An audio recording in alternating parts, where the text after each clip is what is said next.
அனைவருக்குமே வணக்கம். சற்று முன் கிடைத்திருக்கக்கூடிய ஒரு மிக மிக முக்கியமான செய்தி ஒன்று வெளியாகி உள்ளது. சற்று முன் செந்தில் பாலாஜி தம்பி அசோக்குமார் அப்போலோவில் திடீர் மரணம் அப்படின்ற மாதிரி செய்திகள் வெளியாகி இருக்கு. ஸோ இதை பற்றி தான் இந்த வீடியோவில் நம்ம முழுமையாக பார்க்க போகிறோம்.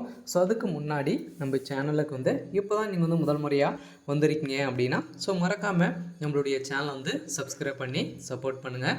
ஸோ வாங்க வீடியோக்குள்ளே போகலாம். ஸோ பார்த்தீங்கன்னா செந்தில் பாலாஜியுடைய தம்பி அசோக்குமார் அவர்கள் பார்த்தீங்கன்னா ஏற்கனவே தலைமறைவாக தான் இருக்கார் இல்லையா. ஸோ செந்தில் பாலாஜி அவர்கள் சட்டத்துக்கு விரோதமான பணப்பரிமாற்ற வழக்கில் சிக்கி அவர் பார்த்தீங்கன்னா ஒரு 471 நாட்களாகவே புழல் சிறையில் இருந்து வந்தார் இல்லையா. ஸோ இதை தொடர்ந்து பார்த்தீங்கன்னா அவருக்கு ஜாமீனே வழங்காமல் அமலாக்கத்துறை தொடர்ந்த வழக்கில் ஸோ வசமாக சிக்கிய செந்தில் பாலாஜி அவர்கள் பார்த்தீங்கன்னா அவருக்கு ஜாமீனே கொடுக்காம இருந்தாங்க.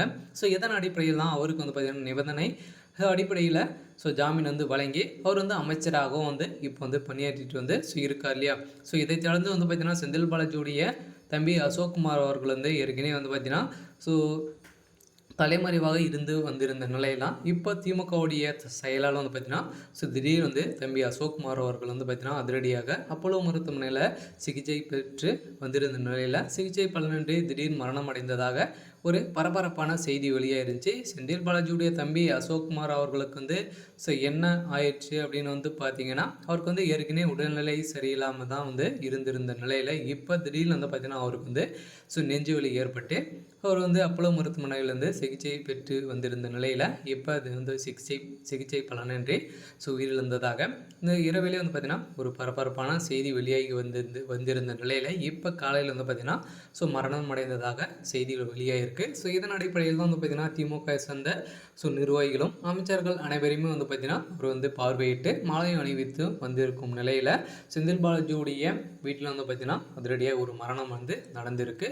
ஸோ இதன் அடிப்படையில் தான் பார்த்தீங்கன்னா செந்தில் பாலாஜியுடைய வழக்கில் ஒரு முக்கிய ஸோ எவிடன்ஸாக இருந்தது தான் ஸோ அசோக்குமார் அவர்கள் பார்த்தீங்கன்னா அவர் ஏற்கனவே பார்த்தீங்கன்னா தலைமறைவாக இருந்திருந்த நிலையில் இருந்தாலும் இப்போ பார்த்தீங்கன்னா அவர் உடல்நிலை சரியில்லாமல் மருத்துவமனை அனுமதி பெற்று ரகசிய தகவல் கிடைத்திருக்கும் நிலையில் தான் இப்போ பார்த்தீங்கன்னா செந்தில் பாலாஜியுடைய தம்பி அசோக்குமார் அவர்கள் பிடித்து போலீஸ் பாதுகாப்போடு பார்த்தீங்கன்னா மருத்துவமனையிலிருந்து அனுமதி பெற்று சிகிச்சை பெற்று வந்திருந்த நிலையில் இப்போ பார்த்தீங்கன்னா அவர் மரணம் அடைந்திருந்ததாக செய்தி வெளியாகும் நிலையெல்லாம் தமிழகத்தில் அதிர்ச்சியும் பெரும் பரபரப்பையும் ஏற்படுத்தியிருக்கு. இருந்தாலும் பார்த்தீங்கன்னா திமுகவுடைய தலைமையகம் பெரும் அதிர்ச்சியில் தான் இருக்காங்க இல்லையா.